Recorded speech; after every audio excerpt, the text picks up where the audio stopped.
Welcome to Daily with Doc and Becca. This program is for educational purposes only. The statements in this program have not been evaluated by the FDA. The content is not intended to diagnose, treat, cure, or prevent any diseases, nor is it intended to take the place of your primary care physician. Testimonials are shared as individual experiences of the individual sharing their testimony. Results vary and may not be typical. We do not make any claims regarding health or income. As an empowered individual, you do have options available. We are honored to have a founding father of the science of epigenetics guiding us with the best options to obtain or maintain optimal health, Dr. Joel Wallach.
Welcome to Daily with Doc and Becca. This program is for educational purposes only. The statements in this program have not been evaluated by the FDA. The content is not intended to diagnose, treat, cure, or prevent any diseases, nor is it intended to take the place of your primary care physician. Testimonials are shared as individual experiences of the individual sharing their testimony. Results vary and may not be typical. We do not make any claims regarding health or income. As an empowered individual, you do have options available. We are honored to have a founding father of the science of epigenetics guiding us with the best options to obtain or maintain optimal health, Dr. Joel Wallach.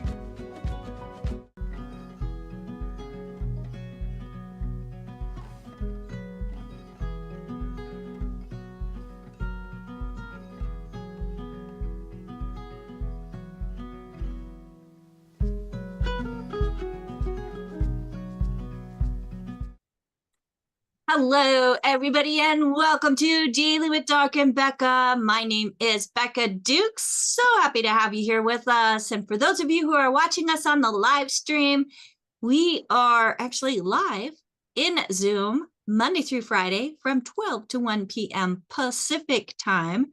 And you're welcome to join us at zoom.dailywithdoc.com.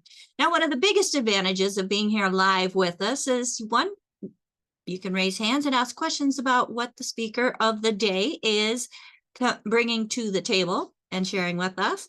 And two, you can have the chat open and actually see notes that are being taken as we have amazing co-hosts who do transcription and dictation and puts it in the chat so that you can take a picture of it or a screenshot of it and then take it to your health coach and say, hey, this is what I need, or this is what I want to get started on, or what would be the best options for me to help me with my health issues and get on a better health journey. So folks, we do take a naturopathic look at life. Now, that goes beyond just the body and what we put in our mouths, because we look at the environment and all the different toxicities around us that can be affecting our health. Today, we're going to be looking at water. So I'm super excited as we have Dr. Judy Reynolds, who is going to be presenting today. So if you were invited by somebody specific, make sure that you get back with that individual and tell them thank you for sharing this program with you, because they cared enough about you to share it return the favor and care enough about saying thank you. And for those that found our program, they have never tried any of the recommendations that we make on this program, and nobody referred you, we do have a call team. If you have questions at 855-949-3377, this call team is made up of certified holistic health coaches. Many of them are also in a certification course to become a naturopathic practitioner. So I'm super excited to be able to surround my community and put them in good hands, as we are a resource for an amazing community of individuals who are health coaches, certified holistic health coaches, doctors, massage therapists, aromatherapists. We even have psychologists and psychiatrists, folks, and even retired oncology surgeons.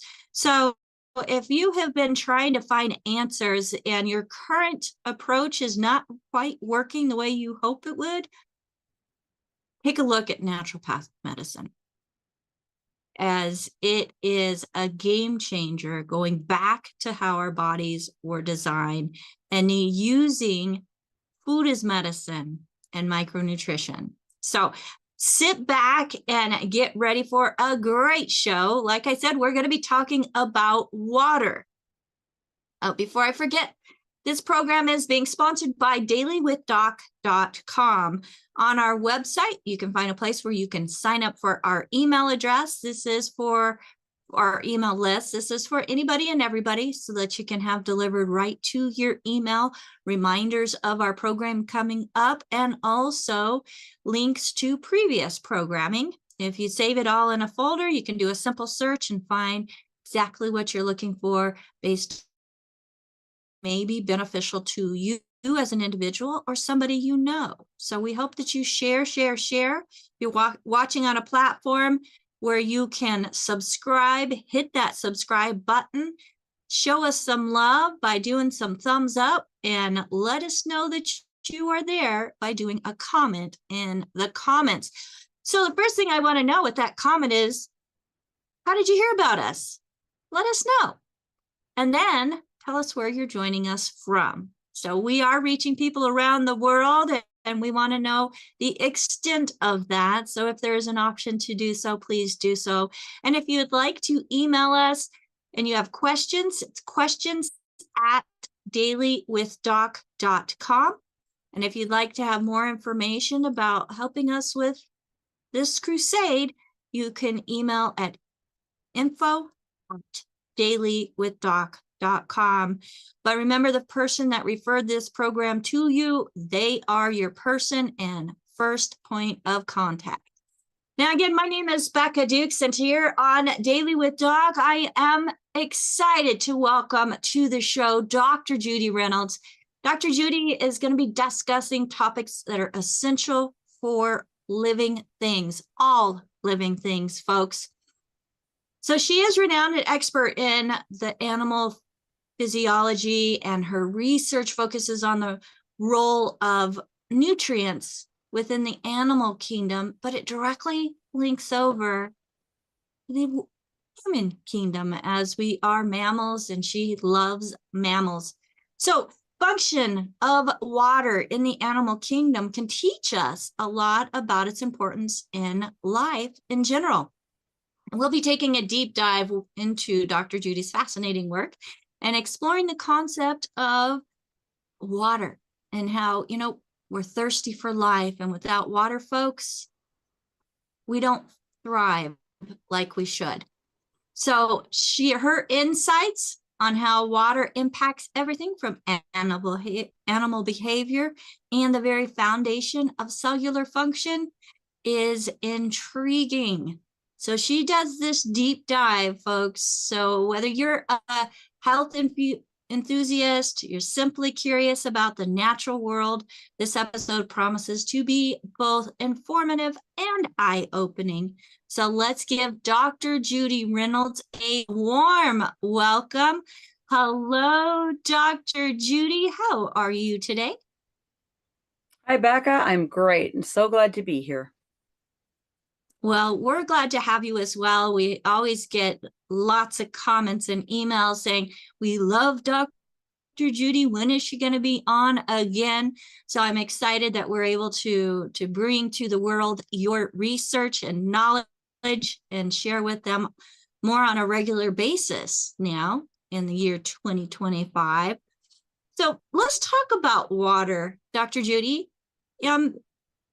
You know, you have multiple degrees. You've taught at multiple different levels, whether it's preschool all the way to graduate students. And there's something that just is part of life that we all need to thrive, and water is one of them. So please take us deeper into the importance of water, would you please? I'll be glad to, Becca. Okay, so when we think of water, if we are trying to find a place in space, not on planet Earth, that we might want to live, we're trying to see if there's water there. We've checked for water on Mars. We've tried to figure out just by running spaceships and things around as far as we can, looking for signs of water, because that means potential life. And also here on planet Earth, we are trying to find out, where can people or animals live on this planet? Where is the water? Why is it so important? Because we are about 70% water, more when we're younger, a little bit less when we're older. But water is an interesting molecule. It is composed of 2 hydrogen atoms, and they're the smallest atoms. They only have 1 proton and 1 electron. And we give them a +1 as far as valence, because the inner electron shell around every nucleus of an atom is trying to have 2 electrons. So since it's only got 1, it's looking for another, and it likes to bond, called an ionic bond, with other molecules. And it just so happens that oxygen has another shell on the outside of that, and it is missing 2 electrons there. So the way it works is that the two hydrogens can go in and let the oxygen use their 2 electrons, and you have this bond of water. But the other thing that's amazing about water is that it's polar, because that bond, it's not in a straight line, it's at an angle. So you'll have an oxygen side of the molecule, and you'll have a hydrogen side of the molecule. So any other positive molecule is going to try to attach to the negative side of the water. And the same thing happens with other hydrogen molecules. So they will form into groups. They don't want to stay up by themselves. They want to form into groups and share those electrons. And something that's fascinating, and as I've been researching this topic the last week, I have gone back and found, even back to a video that I saw in 2015, they were already talking about a new phase of water. And I've got 2 books specifically on that. And what they're talking about now is that we all knew when we grew up that it's obvious we have liquid water that we drink. We know that water evaporates into the air and becomes steam. And then we also know that water freezes and becomes ice. So basically, we know we had those 3 phases, but people who study chemistry a lot more than I did have always said, but there's something missing, because some of the properties of water just don't make much sense. Well, what they've decided now, and it's fascinating, think about water when it's in our cells. There are certain things that are happening in those cells. There are other molecules, and they are pushing against each other.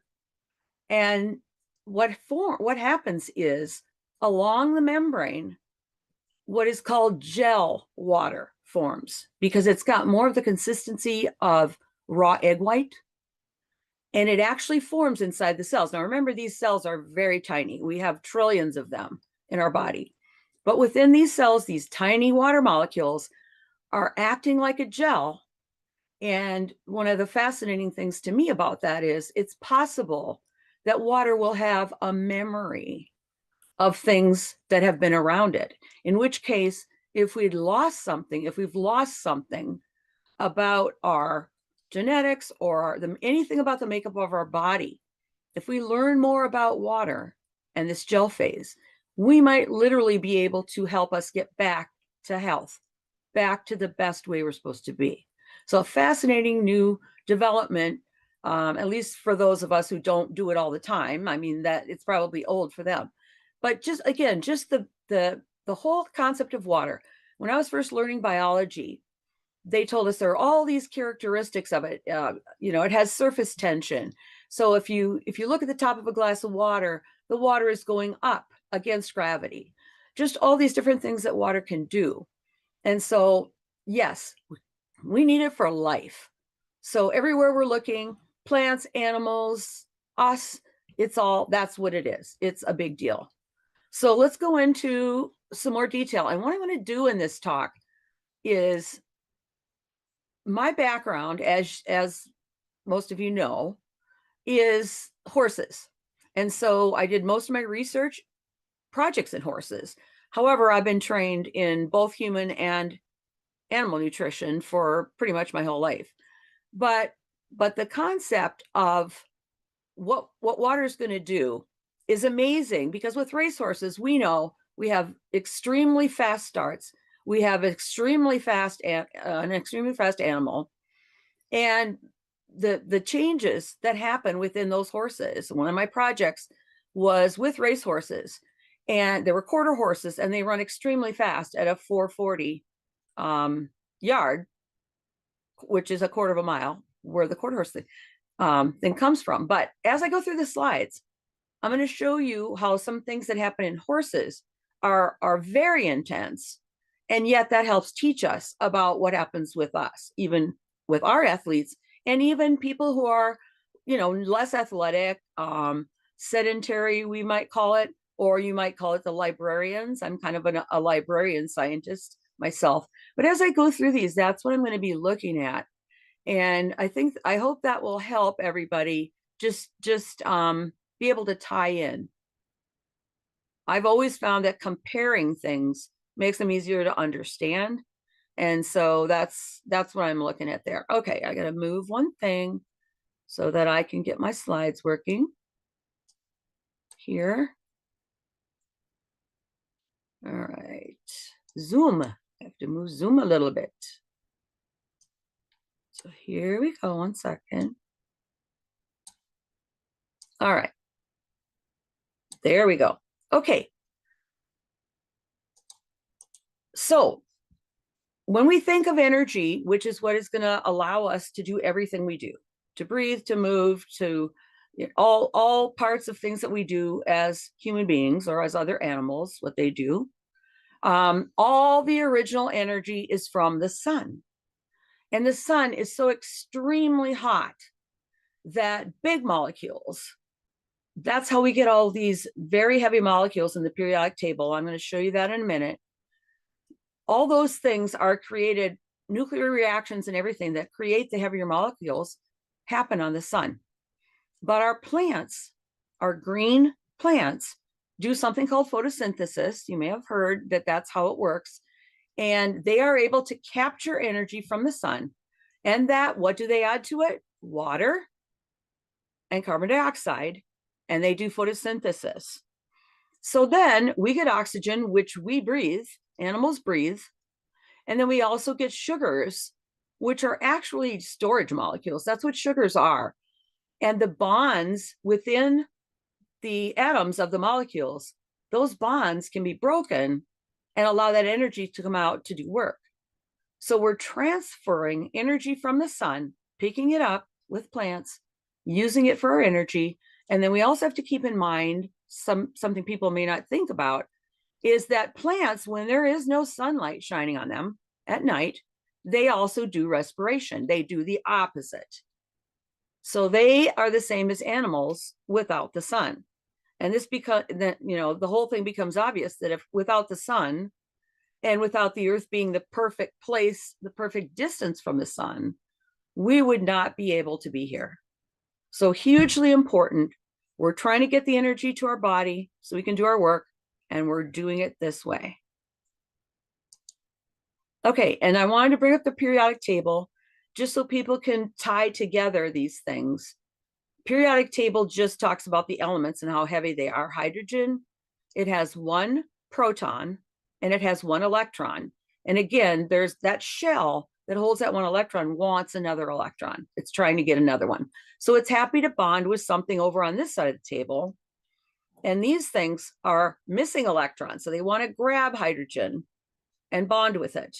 And these things have positive charges. Oxygen happens to have a charge of +2, which means it can easily bond with 2 hydrogens, and we have water.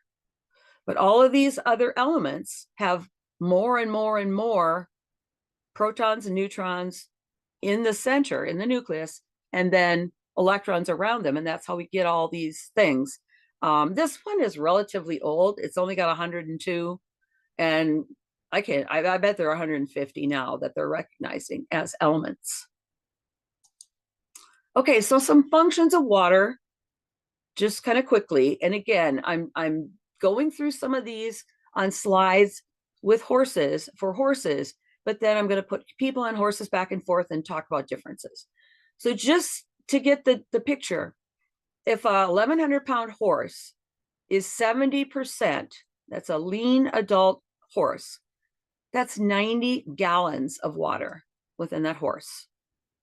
And that'll relate to when we talk about percentages of dehydration that can cause loss of function and things like that. We know that we need it for digestion. I've got a cool graphic coming up where it shows how the water circulates in the horse, because water from the blood goes into saliva, and then, so the digestive tract, the food is wet enough, but then we reabsorb some of that water from the colon of us, or pretty much the same in a horse, and we get that water back so that we're not losing all that water that we use. We'd have to drink a lot of water if we lost all of it and couldn't reabsorb it. We also need it for body temperature regulation, and that has to do with sweating. I've got some interesting facts about sweating coming up. And then it's a solvent. As I said, things dissolve in it.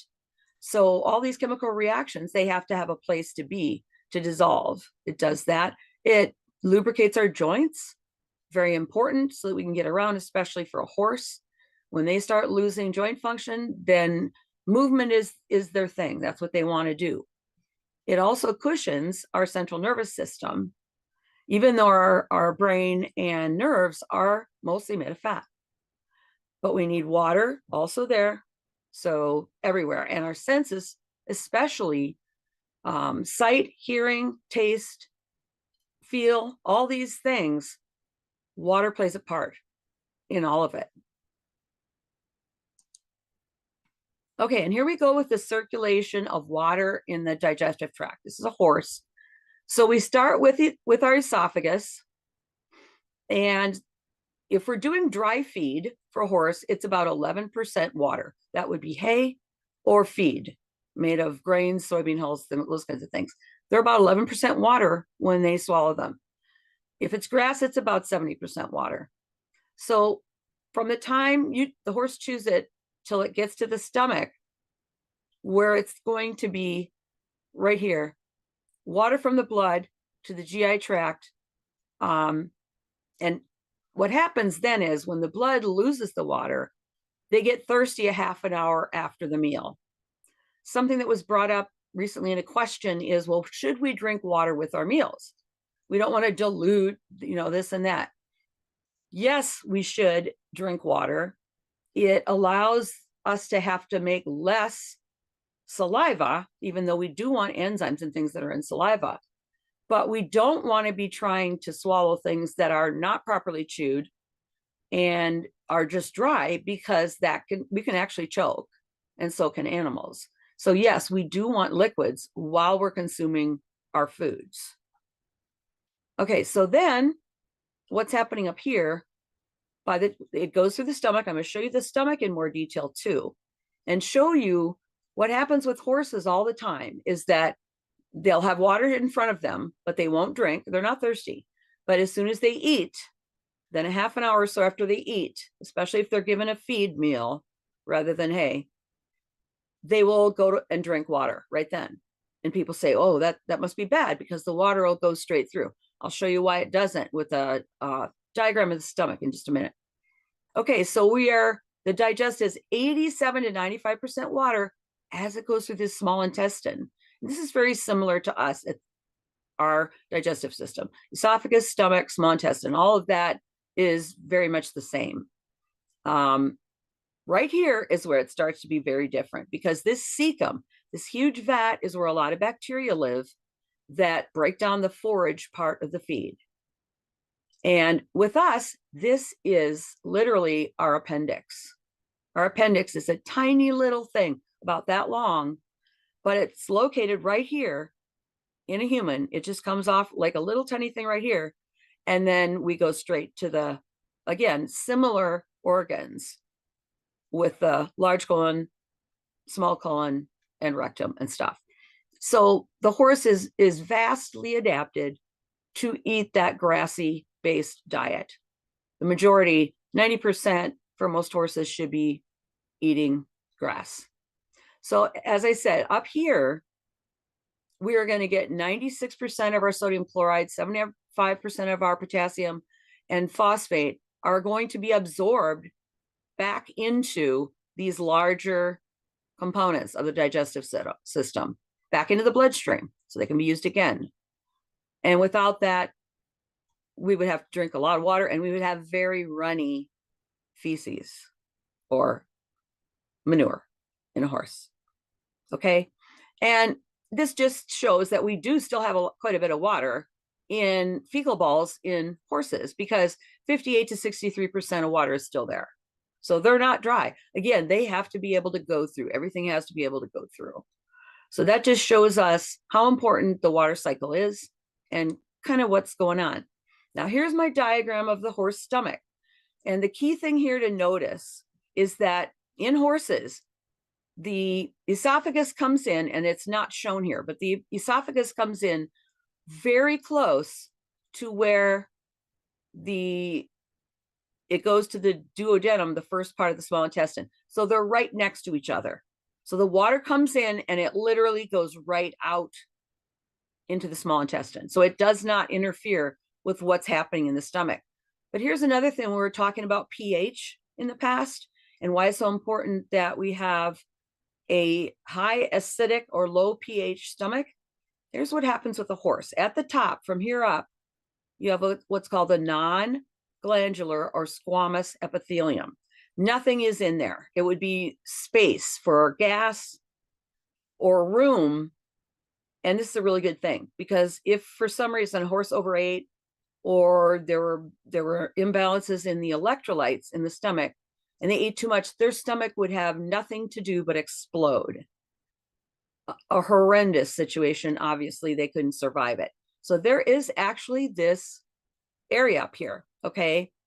So there's nothing there. There's no pH there. But then as we go down, what happens is a low density mat, which is pH 6 or 7, little bit more acidic than water, 10, same as water or 10 times more, is up here. Then that lower down, we get a medium density mat, pH 4 to 5. Okay, pH 7, 6 is 10 times more acidic, 100 times more acidic, 1,000 times more acidic, 100,000 times would be 3, and 1,000,000 times 2, and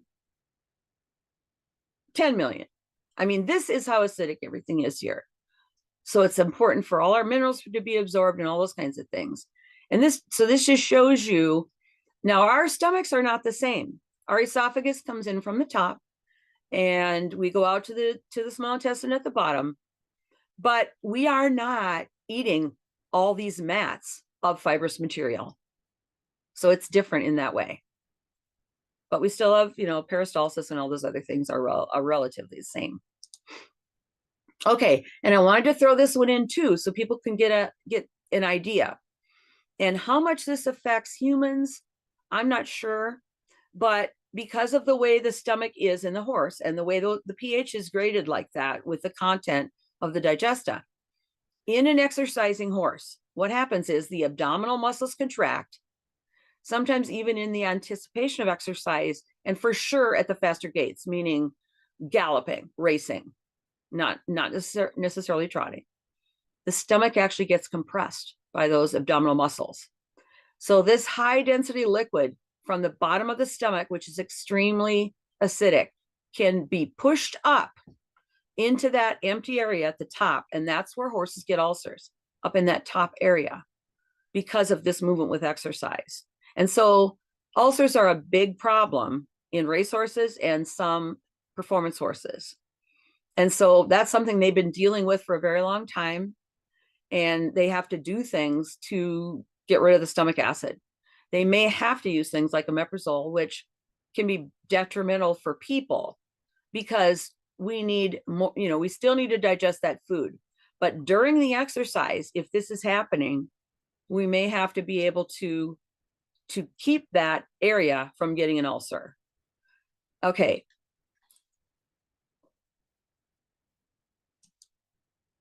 And here's another thing I want to compare. It's so fun comparing horses and people because this is chewing movements in horses. And a horse has the natural instinct to know that they have to chew their food. They shouldn't be trying to swallow it when they're not ready. And I mean, there are extreme cases where horses have been starved and they may just not even have this correct instinct. But for the average typical horses, if they're eating, okay, I gotta orient myself here. Chewing movements per kilogram of concentrate, 800 to 1200 chewing movements. That's a long time. For long hay, it's more. It's 3,000 to 3,500. Okay, that's a lot. Think about how little we chew. Sometimes we grab something, we're running around and we're chewing it once or twice. Ponies, it gets even worse because they're smaller. So they chew 5,000 to 6,000 chewing movements per kilogram. So chews per minute, 73 to 92 chews per minute in long hay. So 1.5 to 2 times a second, they're chewing their food if you watch them. Okay. And just for interest, 2/3 of the hay particles, if the horse has sound teeth, and that means a good grinding surface, they have to have their teeth worked on by dentists to keep that grinding surface, because it's a flat grinding surface. It's very important. So you can see less than 1 millimeter, that's pretty small. And then most things are 1.6 millimeters. You can look at the feces of a horse. And if you're seeing big fiber particles, you need to check dentistry, and there may be something else you need to do. Maybe you need to process the hay or something like that more, so that would help. Okay. Just general concepts again that are basically for horses because they're animals outside. What's going to affect how much they're going to drink?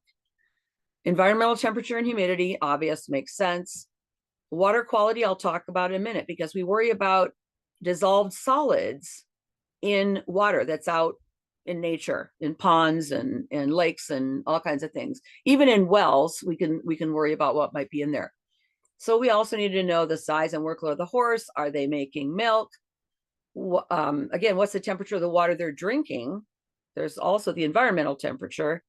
How far is the water away from the feed? We had a question about that a week or a couple weeks ago. That you can go back and check that one. And then salt and mineral consumption is going to be a big deal there too. So these are all things we're looking at. And here are some requirements. We got to remember that in horses and people, we are going to have water supplied to us through our grass for horses and our vegetables for people, and through feed and food. There is water in varying amounts in different things. So keep that in mind. And a horse is going to consume in a moderate temperature, 70, 80 degrees Fahrenheit, something like that. Horses will consume 6 to 10 gallons of water a day. We should keep track of that. We should monitor it.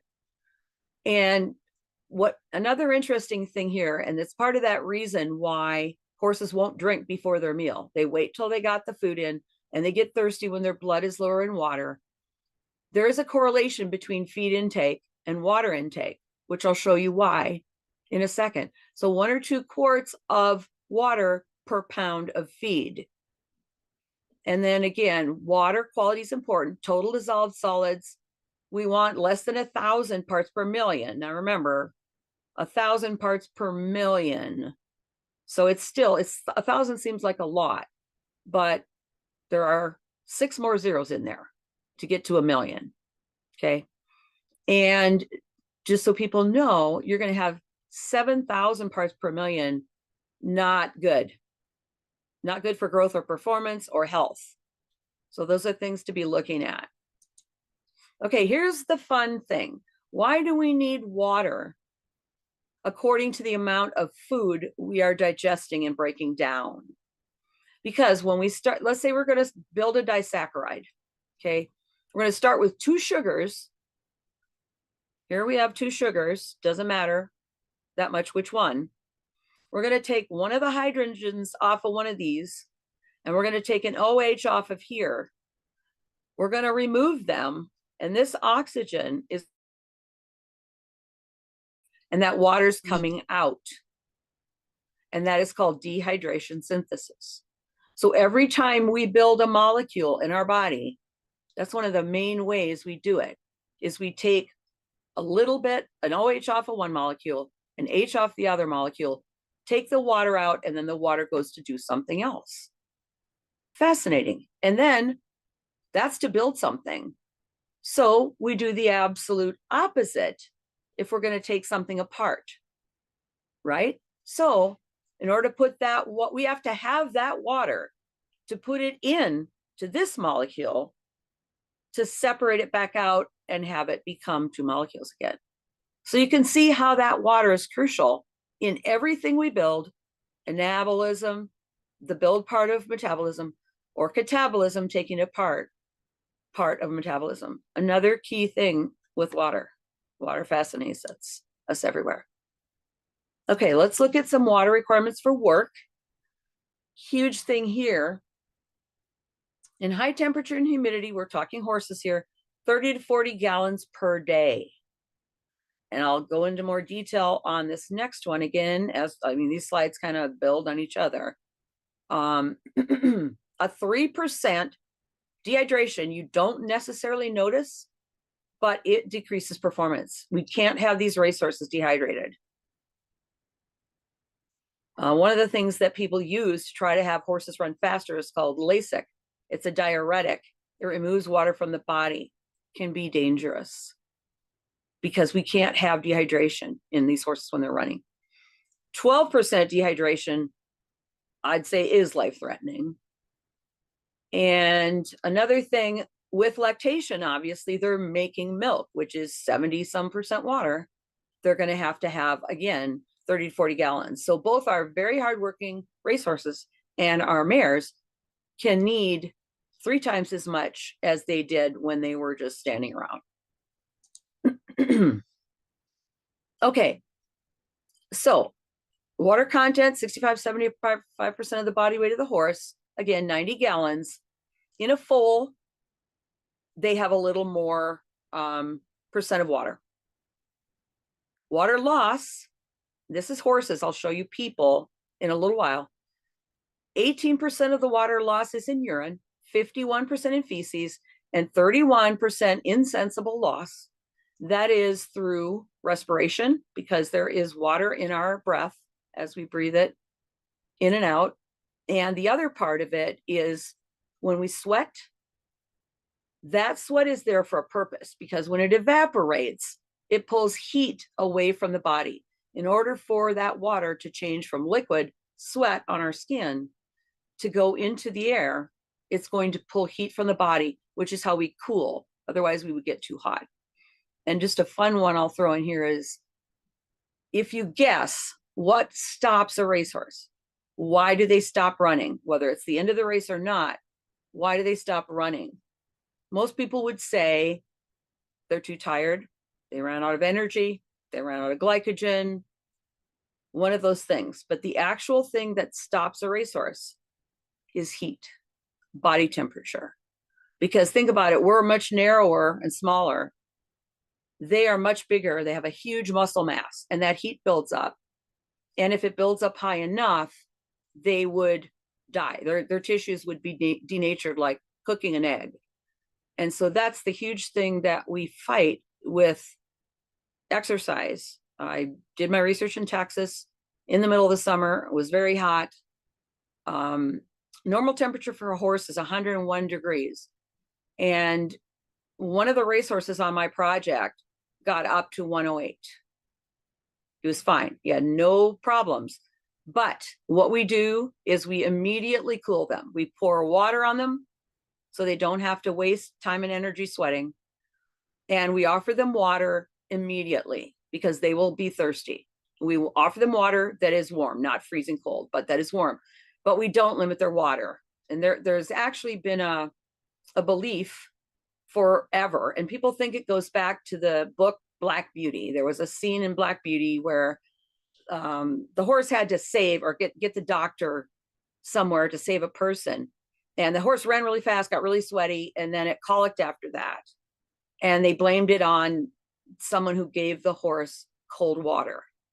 Not true. That is not true. And so, or even too much water all at once, not true.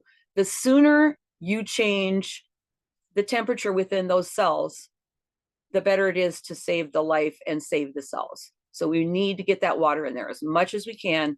And again, we pour water on them to make sure they're okay. So, and just so everybody knows, I never had any issues with sickness, injury, death, any of them with the horses I was working with. Thank goodness, because I didn't have 100% control of that, of course. Okay, so again, for horses, water loss from the body, talked about most of those. Human, same kinds of things. That's kind of a general one. What happens when we're deficient in water? What causes a water deficiency? Sometimes, I mean, the water's not available. Well, maybe it's not there. Maybe someone forgot to fill the water tank. Maybe there just isn't water. But a big one that people need to realize is competition. When you have a group of horses out there together, they're competing with each other. And your boss horse sometimes will even guard the water and try to keep other horses away. If this happens, you need to separate them or do something else. But my horses and a lot of horses I know, when it's hot, they will go, you'll go out and you'll fill the water tank, and they'll go out there and they'll put their nose in it and they'll splash every bit of water they can out of that tank. Because guess what? It feels good. They're throwing water on themselves. But then they don't have water that they need to drink. So you got to keep an eye on those horses. And then frozen, you know, it all in the upper parts of the country or the world. I grew up in Minnesota, lived there till I was in my 30s. And a lot of people up there believe that horses could live on snow. It's possible, but they wouldn't be healthy and they'd be probably skin and bones. And then they don't have enough heat. So it just doesn't happen. It takes your body a lot of energy to thaw that frozen water. And then water is only, ice is only 10% or less water. So does not work. And then TDS we're going to do in a second. And all the salts affect thirst. More on that also coming. Okay, so here's our total dissolved solids. I'm not going to do a lot on this, but the slide is there if people want to go back and look at it. Total dissolved solids for livestock, less than 1,000 recommended, 1 to 3,000 parts per million, maybe okay. 3 to 5,000, you start having animals refuse it, and you may have some temporary diarrhea. 5 to 7,000 parts per million, do not allow that for pregnant and lactating animals. And upper safe, you know, whatever. It's just something to be aware of to make sure. I personally don't let my animals ever drink out of wild sources of water, ponds, and those kinds of things, because they are not clean water. They're not good. Too many issues can happen. So we always fill tanks. We're lucky to have a well, and you know, so that kind of thing. But just too many bad things can happen. Now, realize that the wild animals, the deer and everything, are out there drinking those ponds. So, you know, to some extent, animals can do that. But with livestock, it's just giving us a worse outcome. So we don't have to worry about it. So for quality of water, total dissolved solids, coliforms are a pathogen, and less than 9 per 100 mils is unsafe for people. This is like if you're a hunter or you're out, just an outdoorsman. You probably realize that most people are taking, they're taking water with them, or they've got some kind of a kit with them that they can make water safe. And so those kinds of things are available. You cannot, I mean, even in the movies, they'll show people running around outside and just drinking the water. I don't think that's safe hardly anywhere on the planet anymore to do that. Okay, so for flowing surface water, like a stream, like a creek, you have bacterial problems. Usually salmonella species are the worst. In pond and lake water, you have blue-green algae, which can cause problems. Even liver problems in horses have been associated with that. Well water sometimes has, I mean, the water is down lower in the ground, but it's filtered through minerals and things, whatever is in the soil in your area. So you have to get your well water checked and worry about that. And then they use chlorine, iodine, ozone, and filters to take contamination out of waters. And, you know, silver is another one, although it's expensive. It's not something you do on a large scale. But if you had a kit, you could take silver with you and, you know, use it in small quantities. That would probably work. Okay, effects of water deficiency. Obviously, dehydration. They're not going to eat anymore when they're dehydrated. Neither are we, actually. Decreased performance, decreased growth, and huge in horses, impaction colic. If the digestive system gets stopped anywhere in a horse, it's an emergency. If there's a twist or an impaction, if it's not taken care of, 12 hours or so, maybe up to 24, they can't survive. They need a surgery if you can't get it out any other way. And with people, it's a form of constipation. And so a lot of people that have constipation, that's one of the things to really look at, is how hydrated are you? So here we go through the degree of hydration. Some say up to 3%, some say up to 5%. You're really not going to know. You're not going to be able to detect it very well. In a horse, they have what's called a skin pinch. You take the skin along the neck and you pinch it and let it go.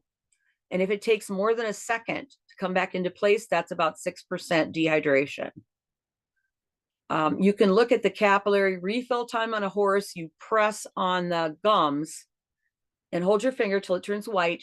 And then when you release, if it takes 2 or 3 seconds, that is 8% dehydration, or dry feces, or decreased urine volume. People, you can do a capillary refill on a person also.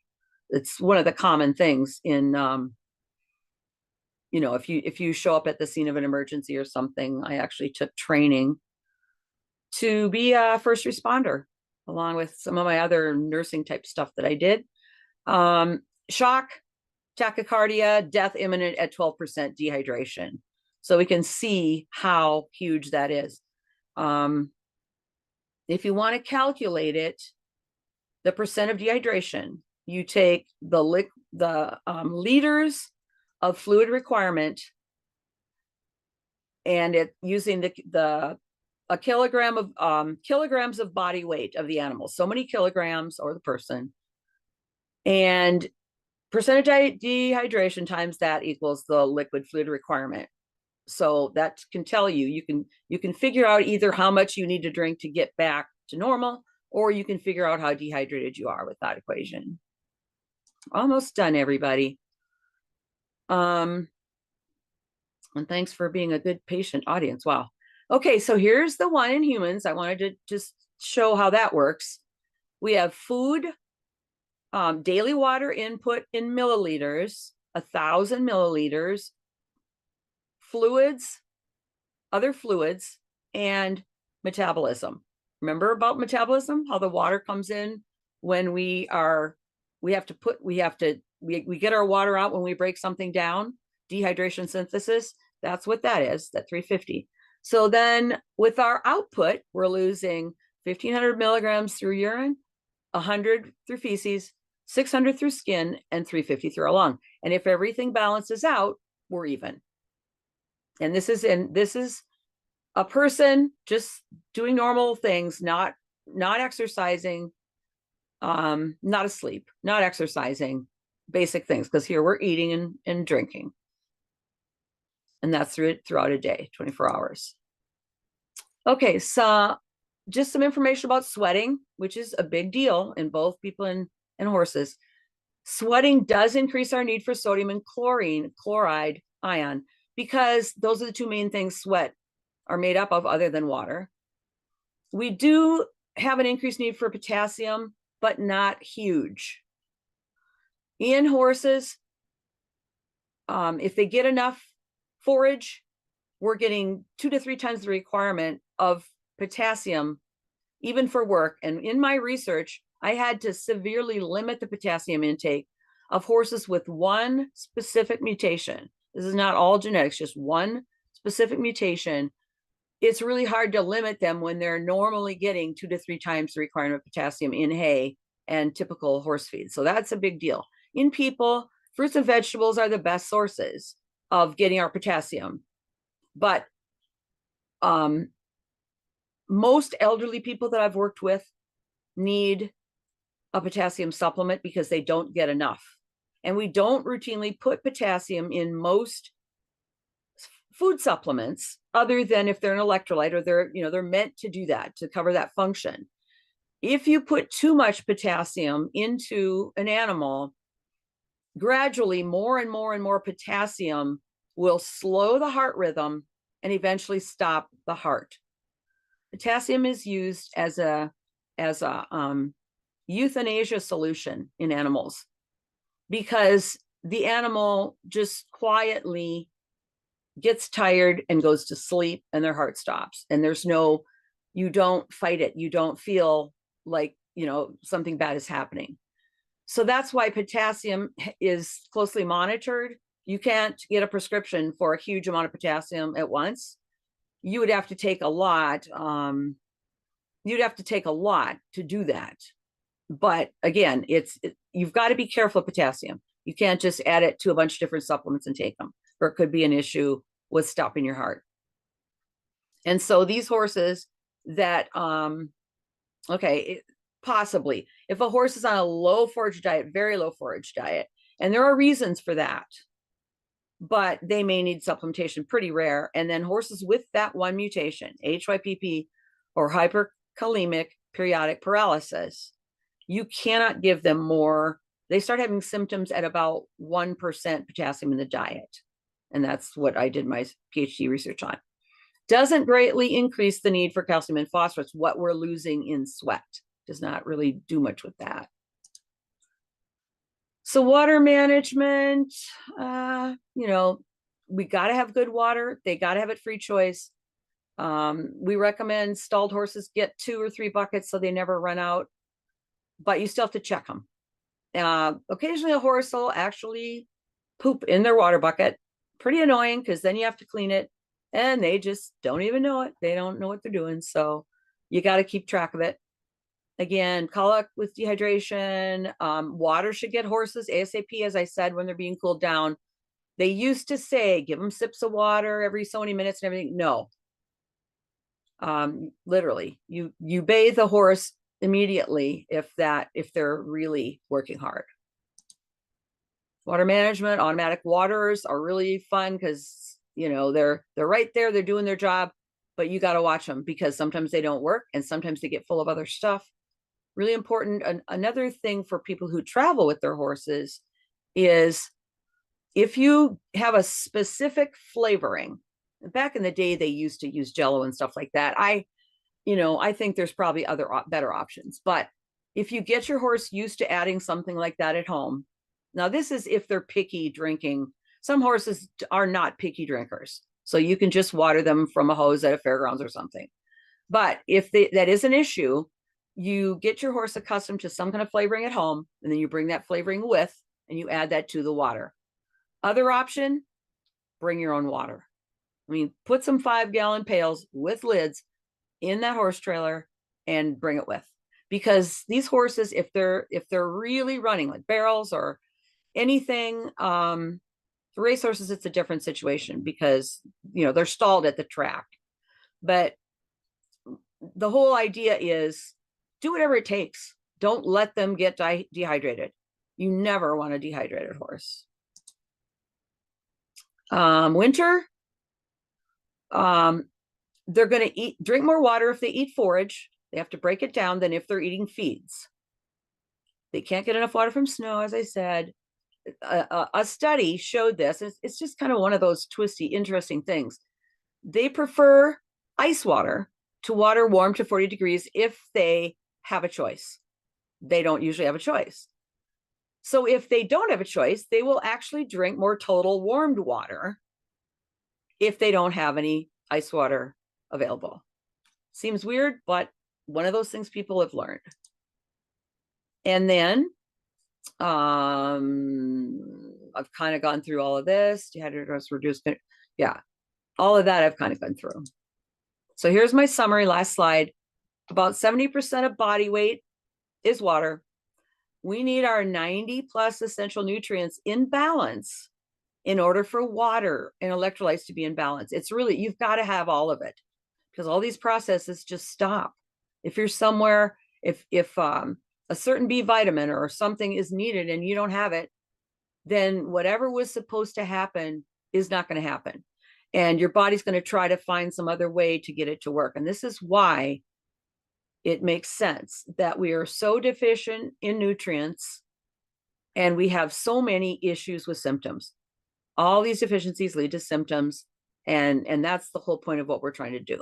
So obviously water intake is related to salt status. And with that, I will be glad to answer questions. All right. Thank you so much, Dr. Judy. So you were talking mainly about horses, but that can flow right over into humans too, folks. Even though there's a little bit of differences, too much potassium is not good for us. Too little water is not good for us. Now, when we're talking about too little water and the organs, what happens whenever you get that dehydration going on, and what happens in the organs of the body? Well, I mean, the whole concept is that it's, you have an environment. When you start having less water, you have less environment, you have a less ability for reactions to happen, because basically you have proteins called enzymes, and they speed up reactions. So you're breaking molecules apart or putting molecules together. All these things are happening. And without enough water, these particles are not going to, the enzyme grabs two particles and puts them together, basically. And I don't mean grab as we would grab something, but because of the charges on the molecules.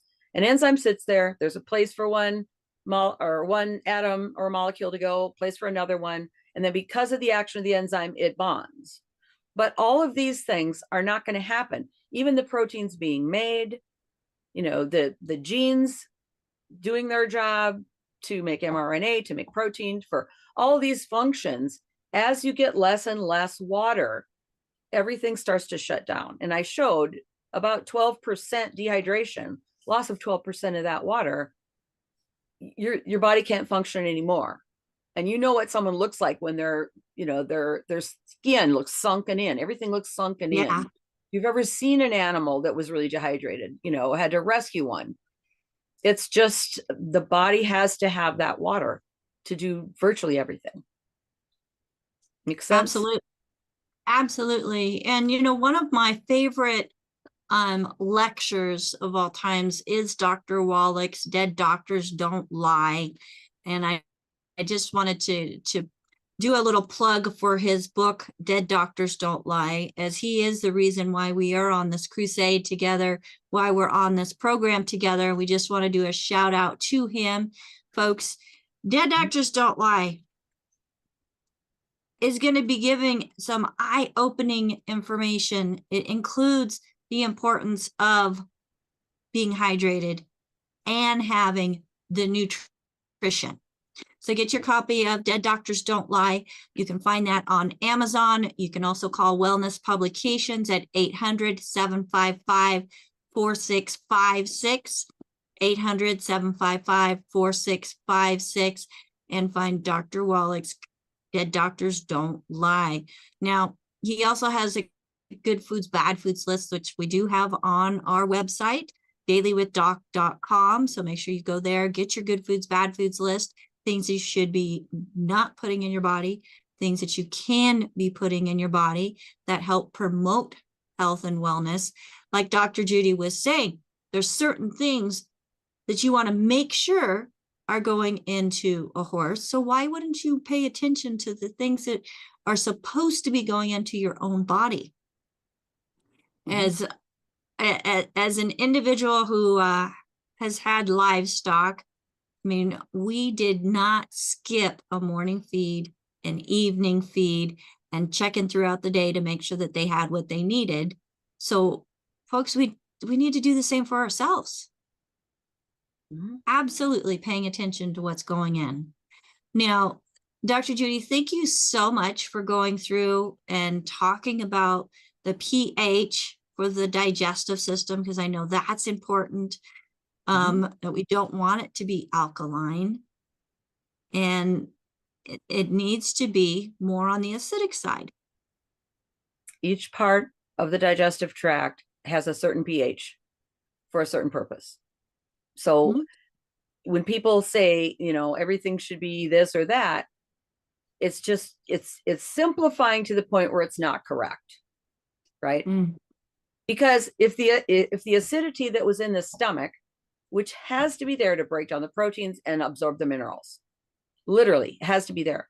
But then right away, as soon as we leave the stomach, we get into the small intestine, we have those juices coming in that are going to bring it back up to a watery lake pH.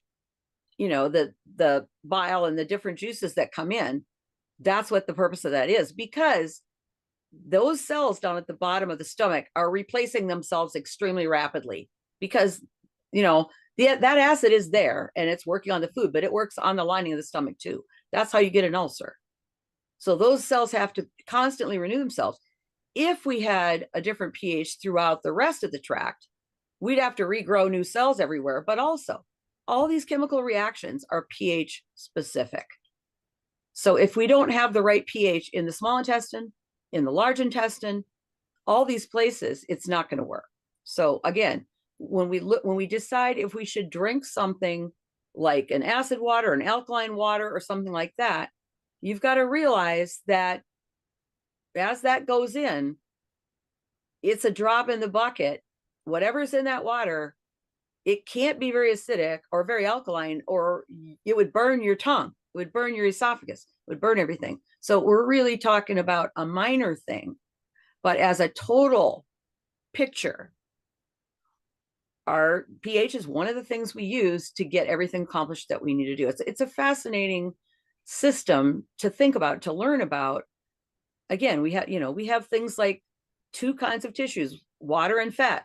We have a membrane that separates them. We have electrical charges on ions that can allow us a nerve to work and a muscle to work.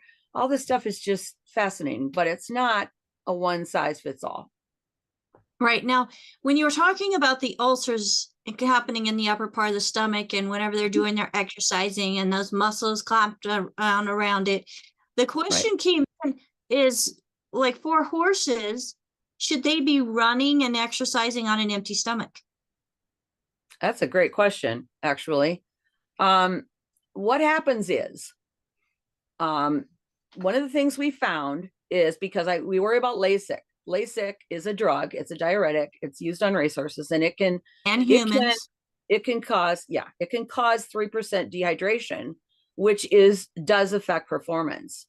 And so what we do is we remove a lot of the hay portion of the diet for 3 days prior to the race. This is racehorses, not barrel horses, not the other performance horses, even event horses or anything.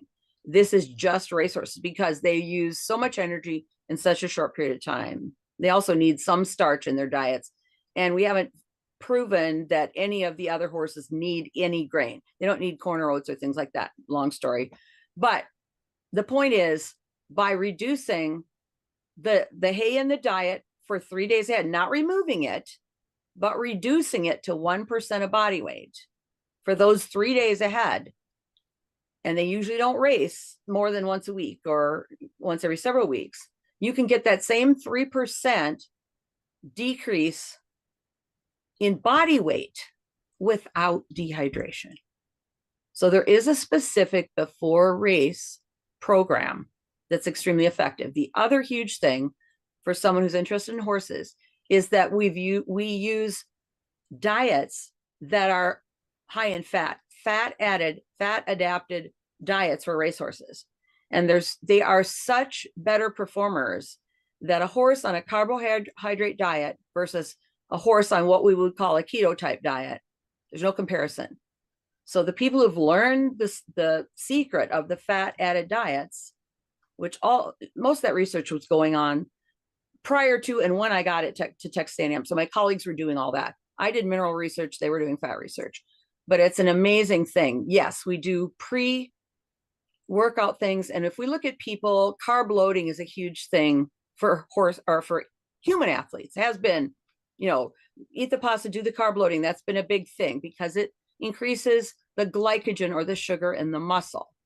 You cannot carb load horses because the hoof of a horse, it would be like your fingernail, but there are little things like Velcro coming from between the hoof and the bone. Those things are called lamina. And if you carbohydrate load a horse, you will literally separate the lamina. It's called laminitis, inflammation of the lamina, and then founder, where they come apart and the hoof comes off. You cannot carb load horses. So we had to do something different with horses. People still, depending on what your sport is, but fat is very effective in human athletes too. So anyway, that was a fairly long answer, but yeah. Thank you. Let's go. We are overtime, but let's go up to Ruth Ellen, who's bringing a question in. Ruth Ellen, go ahead and unmute yourself. What question do you have for Dr. Judy today? Hi there, Dr. Judy. That was Hi, Ruth Ellen. Thank you. Really enjoyed when you're on. So Bruce from YouTube sent a message a question in, and he says, my sister is getting her first kitten. I told her I will get her the animal food Arthrodex, but that's actually something you sprinkle on food. What is a good gluten-free kitten and then cat food to get? Okay, that's going to vary by where you live. So basically what I would do when I talk to people, and this is, it's a fairly simple request, but you need to go to your local store where you buy, if they have other pets, they're already going. If not, they have to find a place to buy their food for their pet. And it should say gluten-free. And usually you want it to say grain-free, because as we know, oats and barley, which are commonly now put in pet foods, have gluten. So you have to look on that label. But I mean, it's a good idea to talk to somebody who's a nutritionist. And some veterinarians do some nutrition. They've added nutrition to their curriculum, because the typical veterinarian curriculum, as an undergrad, they take one nutrition course, which I actually was a teaching assistant for at Texas A&M. They take one course when they're junior in college about nutrition, but then when they go to veterinary school, they don't have any nutrition courses at all. So a lot of veterinarians will work with the nutritionist, which is what I do all the time. Some of them actually take they get an MS or something, Master's of Science in Nutrition or whatever. But anyway, you need to work with someone who is a nutritionist and help you pick, because you've got cost factors. There are certain brands, and I'm familiar with the brands because that's what I did. I formulated rations, and you need to know your competitors. There are certain companies that will put like fillers and things like that in. And there's just specific things like that a person that's a nutritionist can help you with. So, and that's going to be great fun with that kitten. So I'm glad you're thinking about that and being proactive. Getting a good food is huge. And then the Arthrodex and a lot of the other supplements like the essential fatty acids and things like that in the human line of longevity also are used for the pets. I do the Arthrodex. I actually do the Bloomin' Minerals on my cats and dogs. And I also do the EFAs and I do the collagen in my pets. And if it's a new kitten, you know, it's getting adjusted to food because it's been nursing the mom. So there's a little bit of an adjustment there, but. Thank you so much. All right, fantastic. Mhm. Thank you. And there was one more question that came in regards to the Beyond Tangy Tangerine and the OsteoFX, which I know that you are very familiar with. Mhm. The question is, when mixed with water, can they cause bloating? Okay. If a person had not done the products before and not had bloating, and then they feel like they started to take it and felt some digestive thing, first of all, I would write down what they've been eating and what kind of problems they've had. And then when taking the Tangy Tangerine and OsteoFX, make sure that they're in a full glass of water because they're meant to be diluted as they go in. Okay. So when you say a full glass of water, are you talking 8 ounces, 12 ounces, Yes, 16 yes. ounces? Yes, 8 ounces. I mean, roughly 8 ounces. Go ahead. I like mine in 24 ounces. Right. So, and I was just going to say, people like it. My husband dilutes his more than I do. And we drink the same thing. So it's preference, but also you always want to, if you feel like you're having any issues, try less. Try more water. Try separating it out with meals. I mean, you want to be doing these things that are going to help you digest your meals. The purposes of those things are to help you digest your food. So you want them in before, during the meal. You can, I mean, a lot of us drink Tangy Tangerine drinks and stuff throughout the day. So whatever works for you. But those are things I would look at. And I would talk to somebody in more detail about what it is you're actually eating and what other issues there could be. Make sense? all right. Absolutely. I know when our digestive system is not quite right, then, anything you put into it can cause some upset. Sure. So we want to make sure the digestive is right. If you are taking the Beyond Tangy Tangerine, the OsteoFX, and it does give you a little bit of an off feeling, make sure that you add more water and take with food always helps as well. Making sure that you're following the good foods, bad foods list. Folks, you can find the good foods, bad foods list on the back of the book that Dr. Wallach and I wrote, The Metabolic Syndrome. Made that easy to find right there on the back of the book. And again, you can call Wellness Publications at 800-755-4656.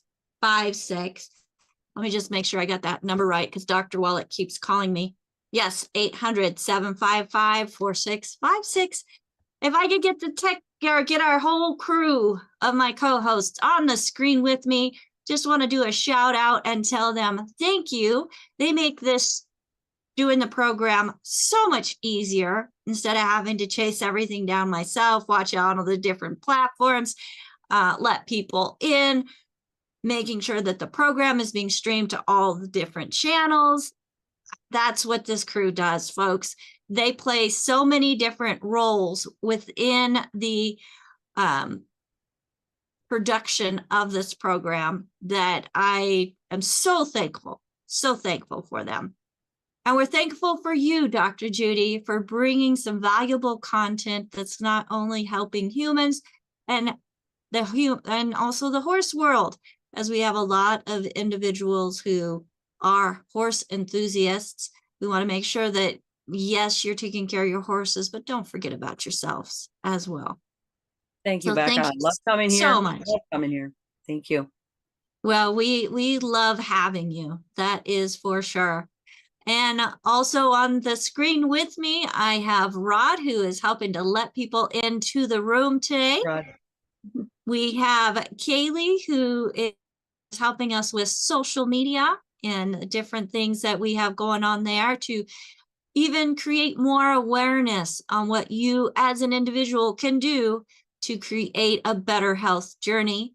Thank you, Kaylee. We have Marilyn, who in the beginning I mentioned, if you're here live with us, you get to take advantage of that chat, as she is doing the dictation into the chat, repeating what is being said into words that are being typed. So thank you so much, Marilyn. We also have Ruth Ellen, who's out on the different platforms watching for questions. She is my executive production manager who helps to keep us organized and make sure that the stream actually is being pushed out. So thank you so much, Ruth Ellen, for all that you do.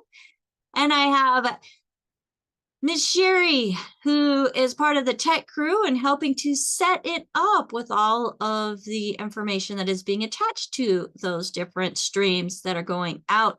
And we have AJ, who has helped us get all of the different accounts open so that we have a place to go to, and putting together the newsletter and putting together the verbiage that is attached to all of those posts. So folks, there's so much that's going on in each and every show. I am so thankful for the team.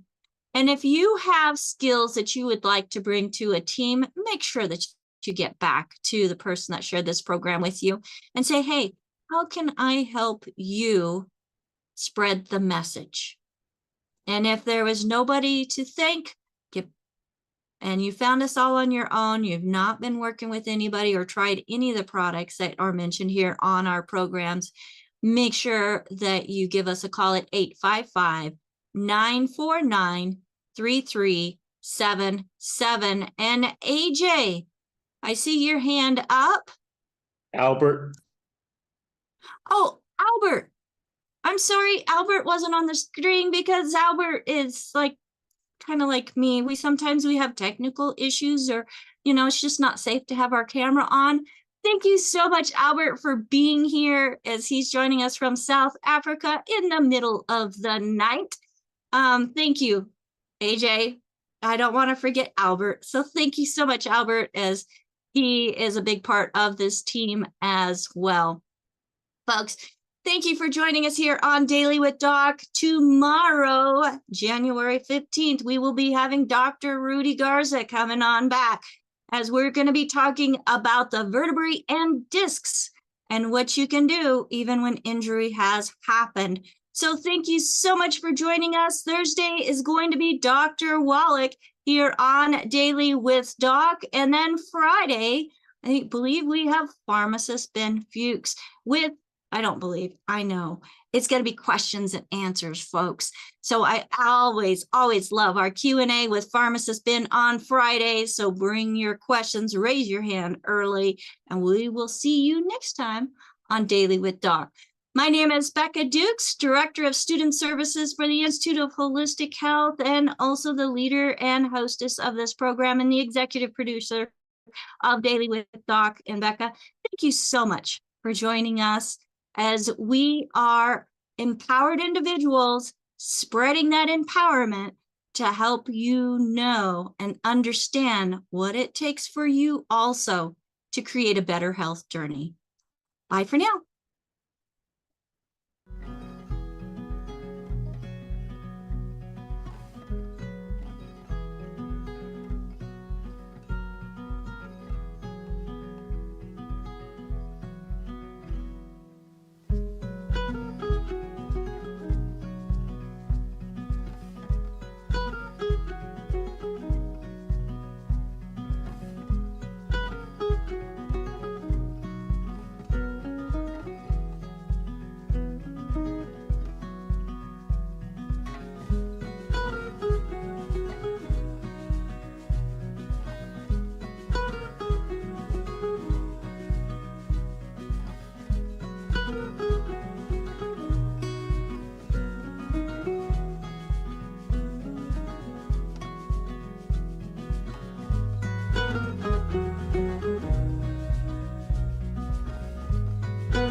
Welcome to Daily with Doc and Becca.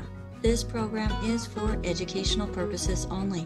The statements in this program have not been evaluated by the FDA. The content is not intended to diagnose, treat, cure, or prevent any diseases, nor is it intended to take the place of your primary care physician. Testimonials are shared as individual experiences of the individual sharing their testimony. Results vary and may not be typical. We do not make any claims regarding health or income. As an empowered individual, you do have options available. We are honored to have a founding father of the science of epigenetics guiding us with the best options to obtain or maintain optimal health, Dr. Joel Wallach.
Welcome to Daily with Doc and Becca.